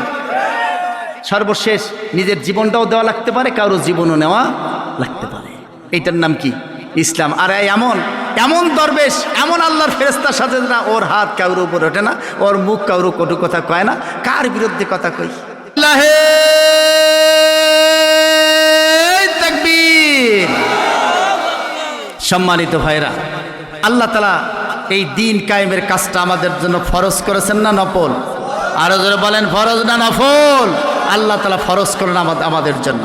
ভাইরা আমার, মা বোনেরা আমার, ভালো করে খেয়াল করেন মা বোনেরা, এই পৃথিবীতে আল্লাহ তাআলা এই কাজটা শুধুমাত্র পুরুষের জন্য নয়, নারীদের জন্য আল্লাহ তাআলা দ্বীন কায়েমের কাজটা সর্বশেষ নারীদের জন্য ফরজ করে দিয়েছেন। নারীরাও সেই সময়ে দ্বীন কায়েমের কাজটা করেছিলেন। বলেন সুবহানাল্লাহ।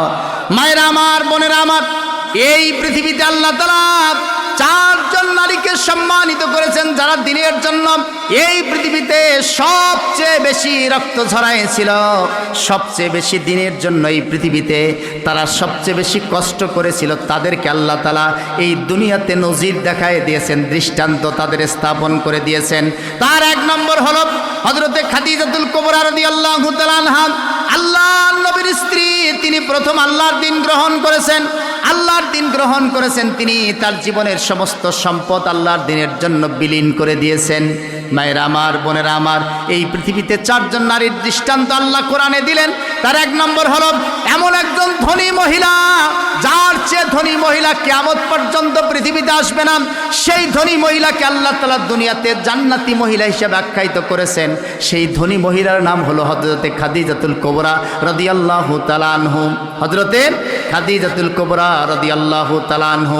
মায়েরা আমার, বোনেরা আমার, বিবি খাদিজাতুল কুবরা রাদিয়াল্লাহু তাআলা আনহা এমন একজন নারী ছিলেন যে নারী মৃত্যুর সময়ে আল্লাহর নবীর হাতে হাত রেখে হাতটা ধরেছেন। আল্লাহর নবী পাশে বসে আছেন, আল্লাহর নবীর হাতটা ধরে বলছেন, ইয়া রাসূলুল্লাহ, আপনি আমার স্বামী, আমাকে আজকে 4টি বিষয়ের ওয়াদা আপনাকে করতে হবে।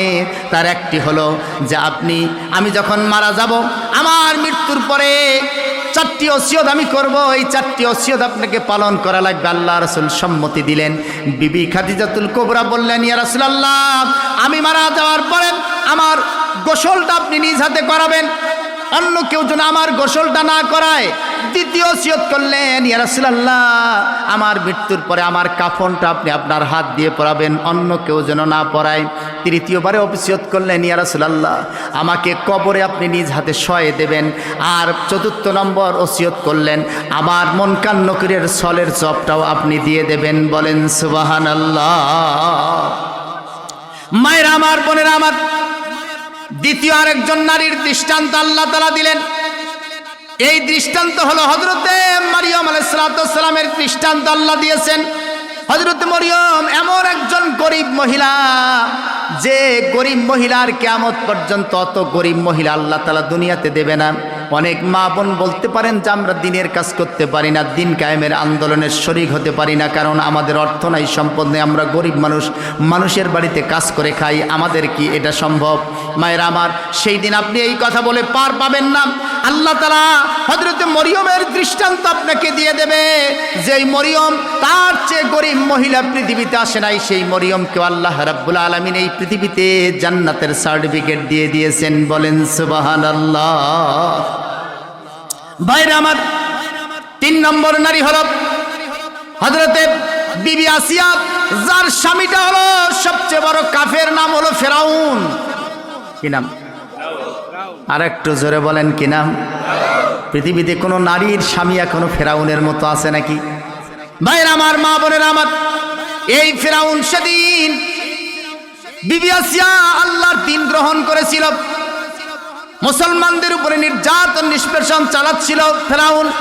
কিছু বৃদ্ধ মানুষ আছে, ফেরাউনকে বলল, ফেরাউন, তুমি তো এই পৃথিবীতে আমাদের উপরে নির্যাতন নিষ্পেষণ চরমভাবে চালাচ্ছ, জুলুম করতেছ, কিন্তু তোমার ঘরের ভিতরেই যে তোমার স্ত্রী ইসলাম ধর্ম গ্রহণ করে বসে আছে, তুমি কি সেটা দেখেছো? একটাবার বাড়িটা সামলাও, তারপরে আমাদেরকে বলো। ফেরাউন এই কথা শোনার পরে তার মাথাটা খারাপ হয়ে গেছে। বলে কি?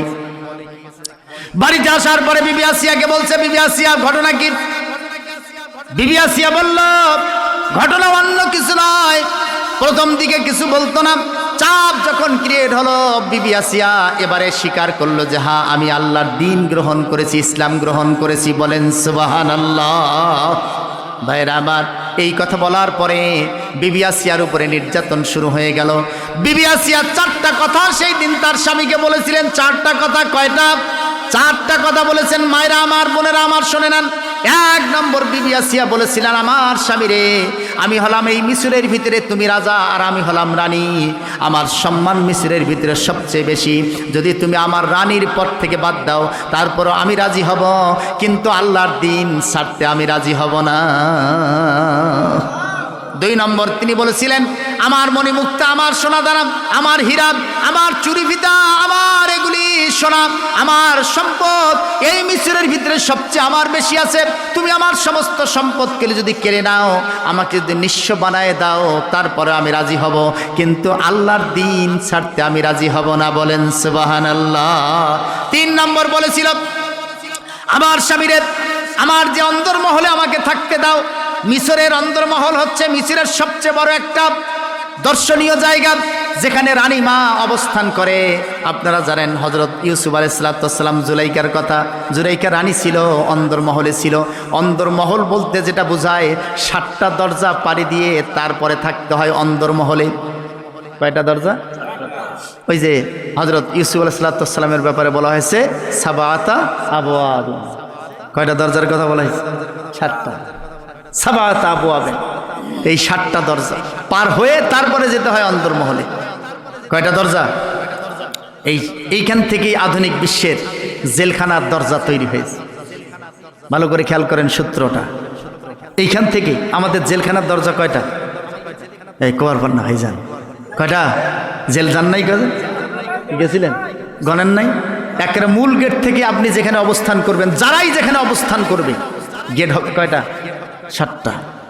ভাইরা আমার, বিবি আসিয়া ওই অন্দরমহলে ছিল।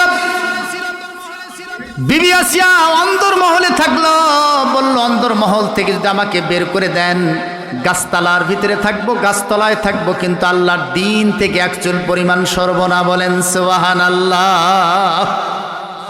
মায়ের আমার, বোনের আমার, 4 নম্বর কথাটা বিবি আসিয়া বলেছিল, মারাত্মক কথা। মায়ের আমার, 4 নম্বর কথাটা বলেছে, আমার স্বামীরে এতদিন যাবত ঘর সংসার আমরা করেছি, আজকে যদি তুমি আমাকে তালাক দিয়ে দাও তারপরও রাজি আছি, কিন্তু আল্লাহর দিন ছাড়তে রাজি নাই। ভাইরা আমার, মা বোনেরা আমার, আল্লাহর নবী জানায় দিয়েছেন, ইজা সাল্লাত খামসাহা ওয়া সামাত শাহরাহা ওয়া তাআত বালাহা ওয়া হাফাজাত ফারজাহা। আল্লাহর নবী জানায় দিয়েছেন, যদি কোনো মা কোনো বোন 4টা কাম করে জান্নাত যাবে। 1 নম্বর হলো নামাজ। 1 নম্বর কি? নামাজ যদি কেউ পড়ে। 2 নম্বর হলো যদি রমজান মাসে রোজা রাখে, তিনি জান্নাতে যাবেন। 4 নম্বর হলো স্বামীর আনুগত্য যদি কেউ করেন, তিনি জান্নাতে যাবেন। 5 নম্বর হলো কেউ যদি পর্দা করেন, তাহলেও তিনি জান্নাতে যাবেন। বলেন সুবহানাল্লাহ।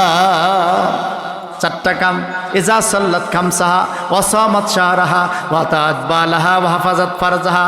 4টা কাম যদি কেউ করে, তাহলে তাকে আল্লাহ তাআলা জান্নাত দিয়ে দেবেন। কয়টা কাম? 4টা কাম। আমাদের মা বোনেরা কি এই 4টা কাম করে? ভাইরা আমার, এই 4টা কাম মা বোনেরা করতে চায় না। এখন তো বোরকা পরে কিছু মেয়ে বিশ্ববিদ্যালয়ে যায়, ছেলেদের সাথে বাদাম খায়, ছেলেদের সঙ্গে হাত ধরে ঘুরে বেড়ায়।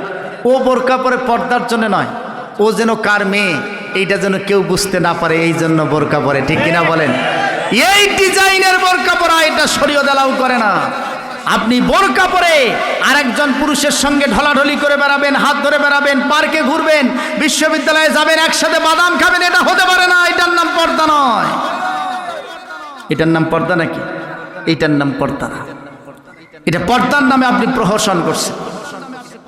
ঠিক কিনা বলেন? আরো যারা বলেন ঠিক কিনা? বদলে গেছে দিন রে ভাই, বদলে গেছে দিন, যায় না মসজিদে আজ ডাকলে মুয়াজ্জিন। ঠিক কিনা বলেন? মুয়াজ্জিনে যখন ডাকে আল্লাহু আকবার, দিনের কাজে যায় না তারা, পড়ে না নামাজ। মুয়াজ্জিন আজান দেয়, এই বেচারা আর দিনের কাজে যায় না, এ বাইরে ঘুরে বেড়ায়, আজানটা কেউ গুরুত্ব দেয় না। আমরা এই মুসলমান হয়ে গেছি আজকে। ভাইজান, ভাইরা আমার, আসুন আজকে আল্লাহর দিন আমাদের প্রিয় মাতৃভূমি বাংলাদেশে ভুলণ্ঠিত, অবহেলিত। আমাদের গোটা পৃথিবীতে আল্লাহর দিন আজকে কায়েম নাই। আছে নাকি? আরো জোরে বলেন আছে। আমাদের কিছু মানুষের ধারণা হলো হুজুর এই দিন কায়েমের এই কাজটা তো আমাদের নাম, আমরা নিজেরাই নামাজ পড়বো, রোজা করব, হজ করব, যাকাত দেব, এইটা তারা মনে করে। তারা মনে করেন জান্নাতি কোনো মানুষ এই রাজনীতি করতে পারে না, দিন কায়েমের এই কাম রাজনীতি করা এগুলি কাম কোনো মানুষ করতে পারে না। ভাইজান একটা কথা বলে যেতে চাই, বাংলাদেশের কোনো মানুষ বা আমাদের কোনো মানুষ যদি দুনিয়াতে জান্নাতের সার্টিফিকেট পাইতো, ভাইজান বলেন তো ওই বেচারাক যদি তার বউ বলতো যে একটু বদরগঞ্জ থেকে পান নিয়ে আইসেন, বাড়িতে পান নাই, ওই বেচারা বলতো যে আমি জান্নাতি মানুষ, আমি কেমন বাজার ঘাটে যাই, আমি কেমন বাজার করি, আমি কেমন পান আনি, ওই বেচারাক যদি সমাজের লোকজন জোর করে বলতো যে ভাই একটু মেম্বারির দ্বারা লাগবে, চেয়ারম্যানের দ্বারা লাগবে, উপজেলা করা লাগবে, এমপিগিরির দ্বারা লাগবে, ওই বেচারা বলতো যে আমি জান্নাতি মানুষ। ভাইজান ওই বেচারা টুপি, পাঞ্জাবি, জুব্বা, তসবি আর মসজিদ আর মাদ্রাসা ছাড়া কিছু বুঝতো না, ওগুলোতে যাইতো না। আমি কেমন জান্নাতি মানুষ, এগুলো ভোট বাটালি করি, ঠিক কিনা বলে জোরে বলেন ঠিক কিনা? অথচ আপনি যদি ইতিহাস দেখেন, এই পৃথিবীতে 10 জন সাহাবা সারায়ে মুবাশশারা ছিল। কয়জন? আরো জোরে বলেন কয়জন? 10 জন। ভাইজান এই 10 জন, এক নম্বরে হচ্ছে হযরত আবু বকর রাদিয়াল্লাহু তাআলা আনহু। তিনি খলিফা ছিলেন, প্রেসিডেন্ট ছিলেন, শাসক ছিলেন কয় বছর? 2 বছর। কয় বছর? 2 বছর। হযরত উমর রাদিয়াল্লাহু তাআলা আনহু তিনি ছিলেন দ্বিতীয় জান্নাত আশারায়ে মুবাশশারা, জান্নাতের সার্টিফিকেট পেয়েছেন তিনি দুনিয়াতে। যিনি দুনিয়াতের জান্নাতের সার্টিফিকেট বেশি পাইলেন ভাইজান, সেই লোকটাকে রাষ্ট্রীয় ক্ষমতা দেওয়া হলো। হযরতে উমর রাদিয়াল্লাহু তাআলা আনহু একটানা 10 বছর রাষ্ট্রীয় ক্ষমতায় ছিলেন। বলেন সুবহানাল্লাহ। কয় বছর? আরো জোরে বলেন কয় বছর? 10 বছর। আর এই বেচারা রাষ্ট্রীয় রাষ্ট্রপতি হওয়া তো দূরের কথা, মেম্বারিত দিলে বেচারা যাইতো না যে আমি জান্নাতি মানুষ, ওই কামটা কেমনে করি, ঠিক না? কসে ভাই আমি জান্নাতি মানুষ, এটা দল টল করিবার হইলে আশেপাশে আমি নাই, এটা ভালো হয়ে গেছি এখন। কি আছে না নাই? হযরত ওসমান তিনি তৃতীয় আশারায়ে মুবাশশারা জান্নাতের সার্টিফিকেট দুনিয়াতে পেয়েছেন 3 নম্বরে। তিনি 12 বছর একটা রাষ্ট্র শাসন করেছেন। কয় বছর? 12 বছর। হযরত আলী 4th নম্বর আশারায়ে মুবাশশারা, তিনি কয় বছর? 6 বছর। যারা আল্লাহর নবীর সাহাবা জান্নাতের সার্টিফিকেট পাইলেন 1 নম্বর, 2 নম্বর, 3 নম্বর, 4 নম্বর ব্যক্তি পর্যন্ত যারা বেঁচে ছিলেন, তাদেরকেই সেই সময়ের জনগণেরা রাষ্ট্রীয় ক্ষমতায় বসাইছে, ঠিক কিনা বলেন? আর আপনি আমি কাদেরকে বসাই? একজন সাহাবীর কথা মনে হলো, হযরত উমরের শেষটা মনে হলো। আল্লামা ইবনে কাসির রহমতুল্লাহ আলাইহি এই ঘটনাটা লিখেছেন। আল্লামা ইবনে কাসির আল বেদায়া ওয়ান নিহায়ার ভিতরে, যাদের বাড়িতে আছে ভাইজান পড়ে দেখবেন। হিমসের গভর্নর শূন্য হয়ে গেল হযরত উমরের খেলাফতের আমলে। হিমস নামক একটা প্রদেশ ছিল, সেই প্রদেশের গভর্নর শূন্য হয়ে গেল, গভর্নর নাই। হযরত উমর কয়েকদিন যাবত চিন্তা করতেছেন হিমসের গভর্নর কাকে বানানো যায়। ইস্তেখারার নামাজ পড়তেছিলেন আর দোয়া করতেছিলেন, আল্লাহ কাকে এটা দেওয়া যায়। এই চিন্তায় বিভোর, টেনশনে রাতে ঘুম হয় না। নামাজ পড়ে আল্লাহর দরবারে দোয়া করে, আল্লাহ কাকে দিতে পারি, কাকে দিলে হিমসের গভর্নরটা যাবে ভালো হবে। হিমস প্রদেশটা বাংলাদেশের চেয়েও অনেক বড় ভাইজান, এইটার প্রধান হবেন তিনি। ছোট মানুষ, আরো জোরে বলেন ছোট মানুষ। হযরত উমর রাদিয়াল্লাহু তাআলা চিন্তা করলেন, সবচেয়ে তাকওয়াবান মানুষ যিনি, তাকেই তিনি হিমসের গভর্নর বানাবেন। অর্থ বিচার হবে না, নেতা বিচার হবে না, কত বড় শিক্ষিত এটা বিচার হবে না, সার্টিফিকেট কয়খান বিচার হবে না, বিচার হবে তার ভিতরে তাকওয়া আছে কিনা।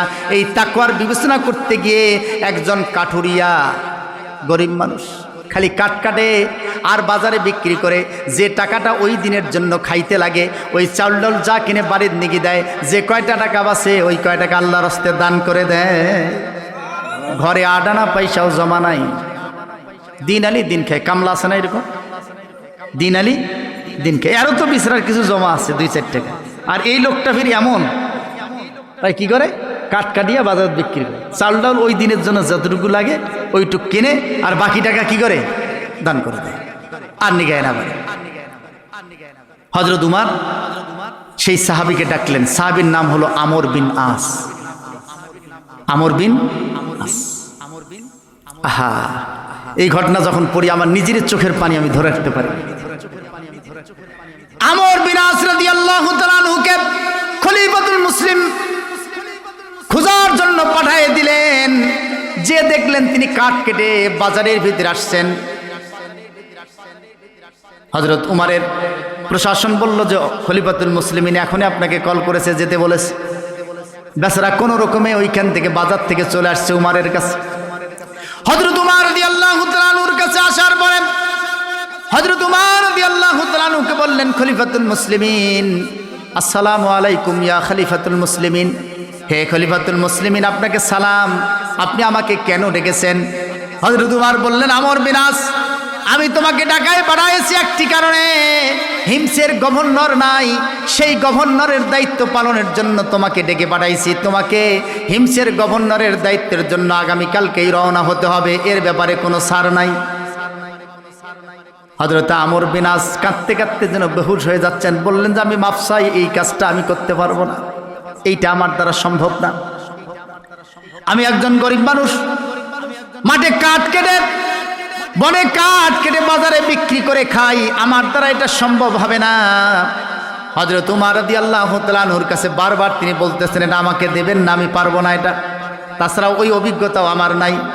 হযরত উমর রাদিয়াল্লাহু তাআলা আনহু এবারে হযরত আমর বিন আসের কান্নাকাটি এবং বেহুশ অবস্থা দেখার পরে আমর বিন আসকে এবার ধমক দিয়ে বললেন, আমর বিন আস, তাহলে তুমি যদি এই কথা বলো হিমসের গভর্নর নিতে যদি তুমি অস্বীকার করো, তুমিও তো আল্লাহর নবীর সাহাবা, আমিও সেই আল্লাহর নবীর সাহাবা, দুইজনে তো নবীর সাহাবা। আমাকে যদি তোমরা খেলাফতের দায়িত্ব দিয়ে নিশ্চিন্তে তোমরা মাঠে কাঠ কাটতে পারো, তাহলে আমার কোন ঠাকা আছে এই খেলাফতের দায়িত্ব পালন করার? আমিও আজকের থেকে ইস্তফাপত্র দেব, আমিও বনে কাঠ কাটতে যাব, এই খেলাফত চালাবো না।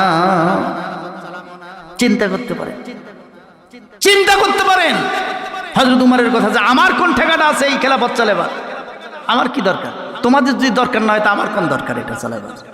তোমরা আল্লাহ রাসূলের সাহাবা, আমিও আল্লাহ রাসূলের সাহাবা, ঠিক কিনা? যুক্তিটা কি কম? হযরত আমর বিন আস বেকায়দায় পড়ে গেছে, খুব বেকায়দায় পড়ে গেছে। ভাইরা আমার, হযরত আমর বিন আস রাদিয়াল্লাহু তাআলা আনহু তিনি এবারে এই দায়িত্ব তার উপরে চাপানো হলো। হযরত আমর বিন আস রাদিয়াল্লাহু তাআলা আনহু কাঁদতে কাঁদতে বাড়িতে গেলেন। বাড়িতে তার স্ত্রী বারবার জিজ্ঞেস করছে যে রাস্তায় কিছু হয়েছে নাকি, কি হয়েছে, তোমার কাঁদছো কেন? হযরতে আমর বিন আস শুধুমাত্র বললেন, ইয়াদখুলুদ দুনিয়া ফিদ্দারি, আমার বাড়ির ভিতরে এবারে দুনিয়া ঢুকে গেছে, আমার মনে হয় আর জান্নাত যাওয়া হয় না। ভাইরা আমার, সেই দিন হযরত আমর বিন আস সর্বশেষ কাঁদতে কাঁদতে রওনা হয়ে গেল। হিমসের গভর্নরের দায়িত্ব পালন করতেছিল, 6 মাস পর্যন্ত দায়িত্ব পালন চলল। 1 বছরের মতো দায়িত্ব পালন হয়ে যাচ্ছে তার। এই সময়ে হিমসের কিছু মানুষ হযরত আমর বিন আস রাদিয়াল্লাহু তাআলা আনহুর বিরুদ্ধে 4টা অভিযোগ খলিফাতুল মুসলিমিন হযরত উমরের কাছে পেশ করলেন। কয়টা? 4টা অভিযোগ পাওয়ার পরে হযরত আমর বিন আসের এই 4টা অভিযোগ পাওয়ার পরে হযরত উমরের 2 চোখের পানি, নামাজের সময় যায় নামাজে বসে কাঁদতেছিলেন আর বলতেছিলেন, আল্লাহ, তোমার সাহাবী আমর বিন আসকে আমি তাকওয়ার কারণে এই পৃথিবীতে পাঠিয়ে দিয়েছি, অতএব যেন সেই আমর বিন আসের বিরুদ্ধে করা অভিযোগগুলি সত্য প্রমাণিত না হয়। বলেন সুবহানাল্লাহ। আমর বিন আস রাদিয়াল্লাহু তাআলা আনহুকে ডেকে পাঠানো হলো। আমরকে বলা হলো, আমর, তোমার বিরুদ্ধে 4টা অভিযোগ জনগণ করেছে। এই 4টা অভিযোগের যে যদি তুমি জবাব দিতে পারো তাহলে তো আজকে তোমার ভালো, আর যদি জবাব দিতে না পারো তাহলে যে শাস্তি হবে সেই শাস্তি তোমাকে মাথা পেতে নিতে হবে। আমর বিন আস রাদিয়াল্লাহু তাআলা আনহু বললেন, ঠিক আছে, রাজি আছি, আপনি বলুন আমার বিরুদ্ধে অভিযোগগুলো কি, আমার জবাব দিতে পারে কিনা। হযরত আমর বিন আসের বিরুদ্ধে হযরত উমর বললেন, তোমার বিরুদ্ধে প্রথম অভিযোগ হলো তুমি নাকি রাজ দরবারে কথা বলতে বলতে হঠাৎ করে অজ্ঞান হয়ে পড়ে যাও, আর এই অজ্ঞান হয়ে পড়ে যাওয়ার এই অভ্যাসটা নাকি মাঝে মাঝে তোমার হয়। কারণটা কি? যদি এরকম অজ্ঞান হয়ে যাও তাহলে তো খেলাফত চালানো বড় মুশকিল হয়ে যাবে। এইটার পেছনে কারণটা কি? তুমি এর আগে বলনি কেন যে আমার এই অসুস্থতা আছে? তাহলে আমি ডাক্তার কবিরাজ যা লাগে রাষ্ট্রীয়ভাবে তোমার চিকিৎসার ব্যবস্থা করে দিতাম। বলেন সুবহানাল্লাহ। ভাইরা আমার, হযরত আমর বিন আস রাদিয়াল্লাহু তাআলা আনহু এবারে জবাব দিলেন খলিফাতুল মুসলিমিন, কারণ তো অন্য কিছু নয়, এটা আমার রোগ নয়, এটা আমার অসুখ নয়, বরং এটা হলো আমার সেই কথা যখন আমি এবং হযরতে বেলাল রাদিয়াল্লাহু তাআলা আনহু একই সাথে ইসলাম ধর্ম গ্রহণ করেছিলাম। সে ছিল উমাইয়ার দাস, আমিও একজন দাস ছিলাম, কিন্তু ইসলাম ধর্ম দুইজনে গ্রহণ করেছি। তারটা প্রকাশ হয়ে পড়েছে, আমারটা প্রকাশ হয় নাই। আমার চোখের সামনে হযরত বেলাল রাদিয়াল্লাহু তাআলা আনহুকে রাতের বেলা তাকে মারা হতো, দুইটা হাত লটকায় পিটানো হতো, গোটা শরীর দিয়ে দরদর করে রক্ত পড়তো, তার অজ্ঞান হয়ে যেত হযরতে বেলাল। তাকে আবার সকালবেলা সেখান থেকে পাড়ায় মাটির ভিতরে দিয়ে বালুতে টেনে হেঁচড়ে নিয়ে যাওয়ার জন্য তার পায়ে রশি বাঁধে বাচ্চাদের হাতে ছেড়ে দেওয়া হতো। এই গোটা শরীর রক্তাক্ত শরীরগুলি, তার চামড়াগুলি ফেটে ফেটে গেছে, সেই চামড়াগুলি ফেটে ফেটে গেছে। সেগুলি যখন বালুর ঘর্ষণে ঘর্ষণ খেত, বালুতে ঘর্ষণ লাগত, তখন সেই চামড়াগুলি উঠে সাদা হয়ে যেত। সাদা অংশতে বালুর ঘর্ষণ লেগে রক্ত বের হয়ে গোটা শরীরটা বালুতে মুড়ে যেত, বালুর পিণ্ডে পরিণত হয়ে যেত। আমি স্বচক্ষে দেখে পাহাড়ের আড়ালে গিয়ে শুধুমাত্র কাঁদতাম। আবার যখন প্রচণ্ড দুপুর হতো, উত্তপ্ত বালুকা ময়দানে তাকে চিৎ করে শোয়ে, তাকে উপর করে শোয়ে, তার পিঠের উপরে, তার বুকের উপরে পাথর চাপা দিত। আমি এই দৃশ্য দেখার পরেও প্রতিবাদ করি নাই। রাজদরবারে বসার পরে যখন আমার হযরতে বেলালের এই দৃশ্যগুলো আমার চোখের সামনে ভেসে উঠত, আমার ভয় হতো আল্লাহর কাছে আমি কি জবাব দেব। এই মজলুমের পক্ষে আমি দাঁড়াতে পারি নাই, কথা বলতে পারি নাই। আল্লাহ যদি কিয়ামতের ময়দানে আমাকে ধরেন, তোমার ভাই সেদিন রক্ত ঝরেছিল, তোমার ভাই সেদিন নির্যাতিত হয়েছিল, তোমার ভাই নিষ্পেষিত হয়েছিল, তোমার ভাইয়ের উপরে অকথ্য নির্যাতন করেছিল, এই মজলুমের পক্ষে তুমি দাঁড়াও নাই কেন? কিয়ামতের ময়দানে আমি আল্লাহর দরবারে কি জবাব দেব? আমার তো মনে হয় এই কারণেই আমার জান্নাত আমাকে হারাতে হয়। এই কথা মনে হওয়ার সাথে সাথে আমি জ্ঞান হারায় ফেলতাম। বলেন সুবহানাল্লাহ। এই অনুভূতি আপনার আছে, আমাদের আছে, আরো জোরে বলেন আছে। আমার ভাই রক্তে রঞ্জিত হয়, আমার ভাই কারাগার বরণ করে, আমার ভাই জেলখানায় থাকে, আমার ভাই দিনের জন্য রক্তাক্ত হয়, আমার ভাই ফাঁসির মঞ্চে চলে, আর আমি দাঁত কেলটে হাসি, আমিও নাকি মুসলমান। ঠিক কিনা বলেন? এ কোন মুসলমান রে ভাই? এটা বুঝি না। সেই অনুভূতি আমর বিন আছে, সেই অনুভূতিওয়ালা লোকদেরকেই গভর্নরের দায়িত্ব দেওয়া হয়েছে। ঠিক কিনা বলেন? আরো জোরে বলেন ঠিক কিনা? আমরা তো সেই মুসলমান। ভাইরা আমার, 2 নম্বর অভিযোগ বললেন আমর বিনাশ। বলবো না দোয়া করে দেবো ভাইজান? 2 নম্বর অভিযোগ হলো, ভালো করে শুনে নেন ভাইজান। হযরত উমর বললেন, তোমার বিরুদ্ধে 2 নম্বর অভিযোগ হলো, তুমি নাকি হঠাৎ করে মাঝে মাঝে অফিসে আসতে লেট করো, লেট কামার। কিছু ভাইয়ের অভ্যাস এরকম আছে যে দেরিতে যায়, আছে না এরকম? হ্যাঁ, দেরিতে অফিস আসে, যে প্রতিদিন নাকি তোমার কিছু সময় লেট হয়ে যায়। কারণটা কি? আবার মাঝে মাঝে সপ্তাহখানিকের মধ্যে দেখা যায় যে 1 দুপুর পর্যন্ত নাকি হঠাৎ করে আইসো না। কারণটা কি? এই অভিযোগ তোমার বিরুদ্ধে কেন? হযরত আমর বিন আস বললেন, খলিফাতুল মুসলিমিন, বাস্তবতাটা হলো যে আমার রাষ্ট্রের ভিতরে 3 শ্রেণীর লোককে আমি বাছাই করেছি। কয় শ্রেণী? 3 শ্রেণী। 1 শ্রেণীর লোককে আমি আটা দিই, যারা আটা পিষে খেতে পারে না, গম পিষে খেতে পারে না, তাদেরকে আটা দিই, তারা আটা রেশন পায়। আর দ্বিতীয় পর্যায়ের যারা আছে তাদেরকে ভালো মানের একটা গম দিই। এরা আমাদের সরকারি অফিসার, এদের শক্তি আছে, এরা পিষে টিষে আটা পিষে খায়।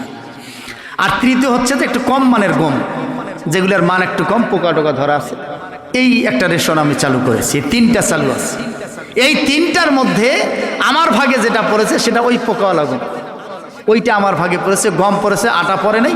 আমার স্ত্রী ওই আটা বানতে পারে না, মানে আটা জাতা দিয়ে আটা তৈরি করতে হয় গম ভাঙ্গায়। এইটা আমার স্ত্রী যদি করতে যায় তাহলে দেরি হয়ে যায়। আমি ওই জাতা পিষে আটাটা তৈরি করে দিই, সেই আটা দিয়ে আমার স্ত্রী রুটি বানায়, আর সেই রুটি খেয়ে আমি আসি। কোনো দিন এই আটা তৈরি করতে আর রুটি বানাইতে একটু দেরি হয়ে যায়, এই জন্য 5-10 মিনিট মাঝে মাঝে একটু এরকম হয়। আর একটু জোরে বলেন আল্লাহু আকবার।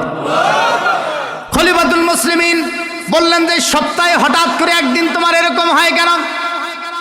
খলিফাতুল মুসলিমিন বললেন, স্ত্রীদের কাজে স্বামীদের এভাবে সহযোগিতা করা, পিয়ন লাগে না ভাইরা আমার, অন্য কিছু লাগে না, এনারা নিজেরাই কাজ করে খায়। এটা হচ্ছে রাসূলের সুন্নাত, এটাই হচ্ছে বৈশিষ্ট্য। এটা সমস্ত যারা ক্ষমতায় থাকবে তাদের এই বৈশিষ্ট্য থাকা দরকার। বলেন সুবহানাল্লাহ।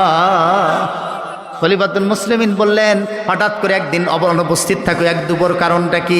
খলিফাতুল মুসলিমিনকে এবারে জবাব দিলেন, আল্লাহ নবীর খলিফা, বাস্তবতা হলো আমার একখানা লুঙ্গি ছাড়া আর কোনো লুঙ্গি নাই। আমার এই লুঙ্গিটা যেদিন নাপাক হয়ে যায় সেই দিন আমি আমার স্ত্রীর কাপড়টা পরে থাকি। আমার লুঙ্গিটা ধুয়ে দেয়, যতক্ষণ পর্যন্ত লুঙ্গিটা আমার শুকায় না ততক্ষণ পর্যন্ত আসলে স্ত্রীর কাপড়টা পরে রাজদরবারে আসতে আমার একটু শরম লাগে। এই জন্য ওই লুঙ্গিটা শুকা পর্যন্ত আমি অপেক্ষা করি। লুঙ্গিটা শুকার সাথে সাথে কাপড়টা পাল্টায় লুঙ্গিটা পরে আবার দরবারে চলে আসি। বলেন সুবহানাল্লাহ। হযরত উমর রাদিয়াল্লাহু তাআলা নূর চোখে চোখ রেখেন আমর বিন আস যখন এই কথা বলল, খলিফাতুল মুসলিমিনের চোখ দিয়ে দরদর করে পানি পড়ল।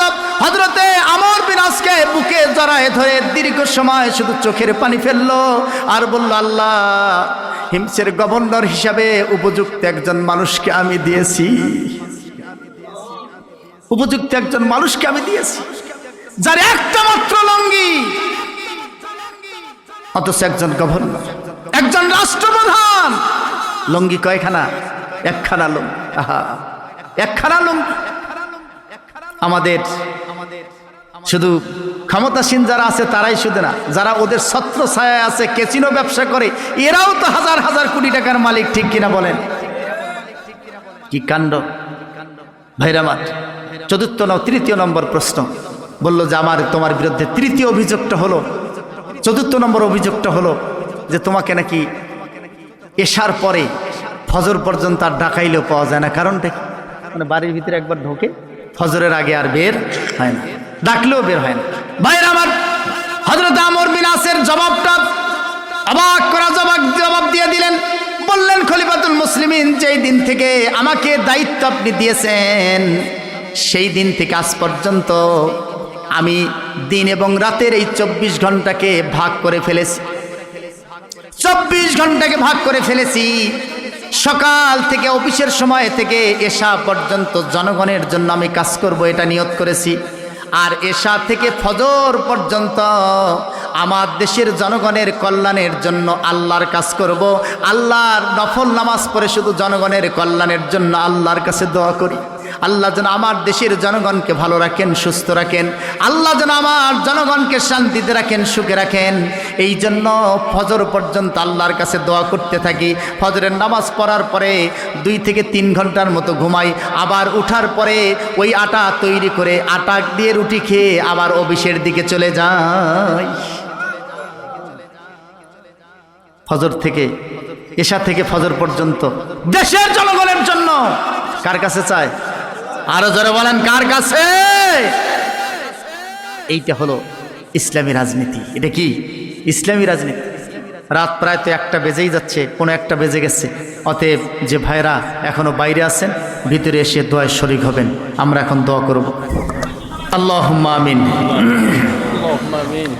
ربنا ظلمنا أنفسنا وإن لم تغفر لنا وترحمنا لنكونن من الخاسرين ربنا لا تزغ قلوبنا بعد إذ هديتنا وهب لنا من لدنك رحمة إنك أنت الوهاب ربنا لا تزغ قلوبنا بعد إذ هديتنا وهب لنا من لدنك رحمة إنك أنت الوهاب رب العالمين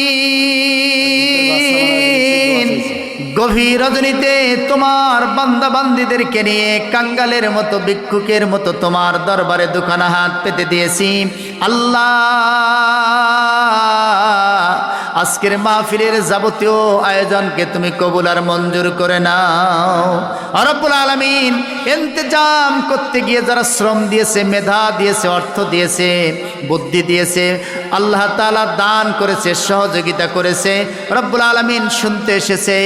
আল্লাহ এই মাহফিল আমাদের সবার নাজাতের জরিয়া বানায় দাও।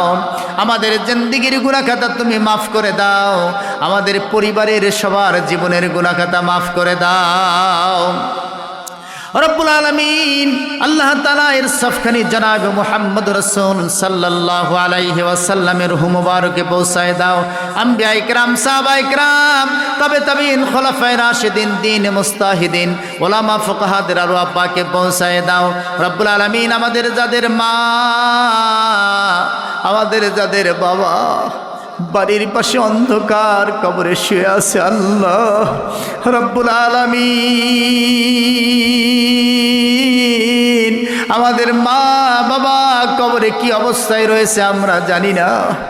মা বাবার কবরগুলিকে জান্নাতের টুকরা বানায় দাও, তাদের জিন্দেগির গুনাহ খাতা তুমি মাফ করে দাও আল্লাহ। আমাদের যাদের মা বাবা এখনো বেঁচে আছেন আল্লাহ, হায়াতে তাইয়্যিবা ঈমানে কামেলা দান করো আল্লাহ। রব্বির হামহুমা কামা রব্বায়ানি সগীরা, রব্বির হামহুমা কামা রব্বায়ানি সগীরা। দাদা দাদি, নানা নানি, আত্মীয় স্বজন, পাড়া প্রতিবেশী যারা ইন্তেকাল করেছে তাদের সবাইকে মাফ করে দাও আল্লাহ তাআলা। এই এলাকার একজন মাসুম বান্দা ইন্তেকাল করেছে, দোয়া চেয়েছেন, তুমি মাফ করে দাও। একজন ভাই অ্যাক্সিডেন্ট করে মারা গিয়েছেন, তাকেও মাফ করে দাও, শাহাদাত হিসাবে কবুল করে নাও রব্বুল আলামিন। এই এলাকার ভিতরে যত মাইয়েত রয়েছে আল্লাহ, তাদের সবাইকে তুমি মাফ করে দাও রব্বুল আলামিন। প্রত্যেক বছর এই মাহফিল করার তৌফিক দান করো আল্লাহ রব্বুল আলামিন। মাহফিলের আলোচনাগুলির ভুলভ্রান্তি মাফ করে বক্তা শ্রোতা উভয়কে আমল করার তৌফিক দাও। মা বোনেরা কষ্ট রব্বুল আলামিন। অসুখ বিসুখ বালা মুসিবত থেকে আমাদেরকে হেফাজত করো আল্লাহ। অনেকে নেক নিয়ত করে দান করেছে, তাদের নেক নিয়তগুলি পূর্ণ করে দাও রব্বুল আলামিন। প্রশাসনিক ভাইরা যারা আছেন তাদের উপরে খাস রহমত বরকত নাজিল করো আল্লাহ রব্বুল আলামিন। আমাদের প্রিয় মাতৃভূমি বাংলাদেশকে সমস্ত আযাব গজব থেকে তুমি হেফাজত করো, করোনা থেকে হেফাজত করো। নতুন আর একটি ভাইরাস এসেছে, সেই ভাইরাস থেকে আমাদের দেশকে হেফাজত করো। সন্ত্রাস থেকে এই দেশকে হেফাজত করো, জঙ্গিবাদ থেকে এই দেশকে হেফাজত করো আল্লাহ রব্বুল আলামিন।